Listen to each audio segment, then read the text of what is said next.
Vintage junk journal page ideas. I'm showing you dozens of interesting and unusual things you can use for pages in your journal. Plus, I have 5 creative ways to make journal pages. We're talking signatures today, y'all. Here we go.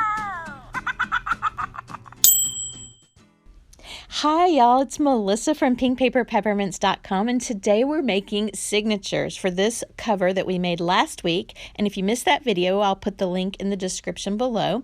And first, just in case you don't know what a signature is, I want to show you in this Greatest Showman book, which great movie, by the way. If you see, look at the top here, you see these little groups of pages. Each one of these is a signature. And if we open up the group or the section of pages and look down the center, we can see where it's been sewn into the binding of the book. And that's essentially all a signature is just the groups of pages that are sewn into your book. And what we're doing today is a traveler's notebook style signature, but this is a junk journal that I'm working in currently where I've used a 3-hole pamphlet stitch, and I've actually stitched my signature directly into the book. And we won't be doing that today, but I will be doing that on my other junk journal, so look for that coming soon if you're interested in that type of binding. This junk journal is one that I did in a traveler's notebook system like what we're doing today. And I love this because, as you can see, I can just lift up the elastic and pull the entire journal out. The pages are loose, so I can flip through them. I can change the order of the pages. I can take something out and sew it or paint it and then just slip it right back into my journal. Okay, let's talk about interesting things we can use for our pages. This is a crochet square. I did this one, but you can find these at garage sales and flea markets, as well as vintage linens. This is a box of vintage transparencies. I found this at an estate sale. Recycled tissue from gifts is a great one. Vintage handkerchiefs and vintage embroidery. These are some quilt pieces that I found at a flea market, and you might actually recognize these because these are what I used in my pockets and tags kit that's in my shop right now, and that's been a really popular kit. This is a silk scarf that I found at a garage sale, and of course painted papers, vintage paper, graph paper, notebook paper. I love making painted papers on my gel plate, and sometimes I'm just using papers that I wiped my paintbrush across, or I was testing some inks, or I was testing some stamps, and anything like that. When I'm testing and I'm just playing around, I always save those papers because they make really great junk journal backgrounds. These are some ledger and atlas pages that I painted. Vintage gift wrap is so fun. You can find this again at estate sales and flea markets. Vintage art books have beautiful illustrations in them. Vintage typewriter paper is crinkly and transparent. Vintage Bible commentaries are great for faith art journals. And old shopping bags and packaging. College textbooks are wonderful. Vellum and specialty papers. Atlas pages. Simple Stories page protectors. I like to use these and fill them up with photos and little trinkets in my journals. And recycled calendars are wonderful. They have beautiful illustrations, and usually calendars go on sale starting about this time every year. Coloring books. This one is by my friend Erin Leigh from Art by Erin Leigh. And pattern books. You can check thrift stores for old vintage pattern books, and those are fun for crafty style junk journals. Children's encyclopedias, ledger paper, of course scrapbook paper. I can't go without putting some pretty double-sided scrapbook paper in my journals. Double-sided's my favorite. Magazines are wonderful. This one is Flow magazine. It's full of beautiful illustrations and a really thick, nice paper. Graph paper is another one of my favorite things to use, and I love this pad because it's double-sided. It's got graph paper on one side and lined paper on the other. Museum guidebooks and brochures usually have color photos of the museum pieces in them. Shelf paper, wallpaper, gift wrap. This is not vintage, but it looks vintage, and it's one of my favorites. Doilies, bridge score pads, and game pieces. This is another art book that's filled with watercolor photos that are really beautiful. Birds and Blooms magazine. I found out about this from Shannon Green. She has a really neat tutorial on reverse collage using this magazine, and I'll put a link to that in the description.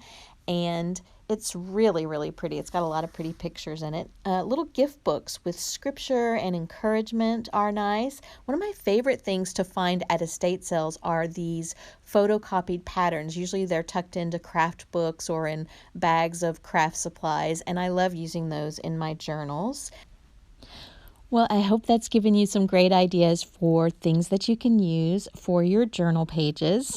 And now let's start working on our signature. I'm using my printable B6 Traveler's Notebook insert cover as a template because I want to make a guide when I'm cutting out my pages. So I'm just going to trace this. I'm not being really precise, my cute little paper clips from Paulette.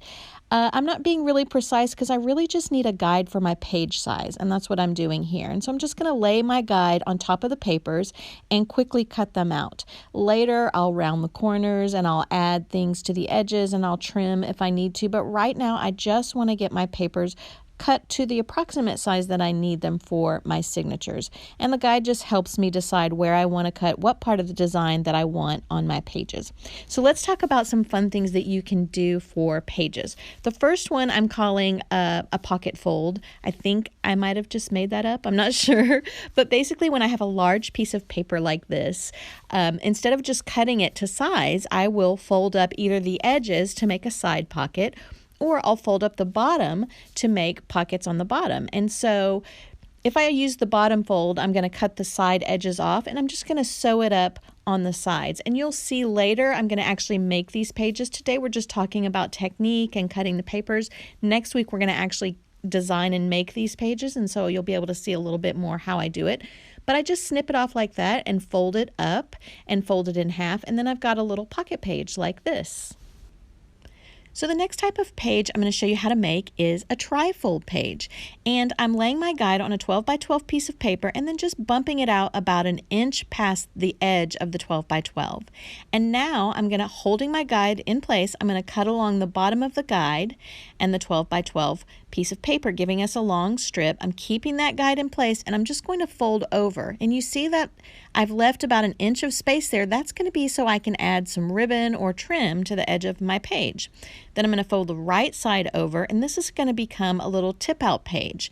And I'll place a page in so I can show you how it works. There's my place for my ribbon, and I turn the page of the next page and the next page, and there's my little fold out flap. Super simple, but a fun way to add interest to your journal. So now what we're going to do is make a page from this beautiful coloring book from my friend Erin Leigh at Art by Erin Leigh, and I'm laying my guide on it, and I don't really like how it will cut the design off if I fold it in half, so I decided to do a partial fold. And what that means is I'm going to lay my guide on the part of the design that I want to show and partially fold it in half, and then I'm going to use my guide to cut the excess edges off around the page shape. And you'll see when I lay it down now that I only have half a page on one side, but that's okay because we can sew some different paper or some ribbon or fabric to it and make a full page. So now we're going to do a really simple fold. This is called a Dutch door fold, and really it's more of a cut than a fold. We're just going to fold our map in half. I'm going to trim the edges, and I'm just going to cut it right in half, and this creates a little Dutch door look. And this is especially effective if you have something really pretty underneath. And you can also make a pocket from your Dutch door if you just sew the bottom half of the door, and then you can still open and close the top half. So another fun page is to just use a greeting card. Vintage greeting cards or modern greeting cards tuck right into your book and make really pretty pages.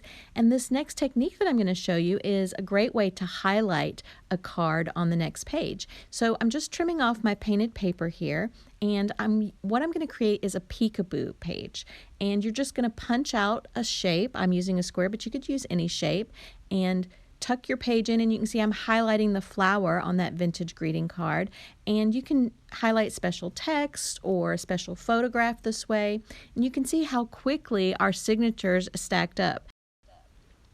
So go dig through your stash and find lots of goodies for your signatures, and meet me back here next week for a lot more page ideas, including envelope pages. You probably want to subscribe because I don't think you want to miss that video. Thank you so much for joining me, and I'll see you next time here on Pink Paper Peppermints.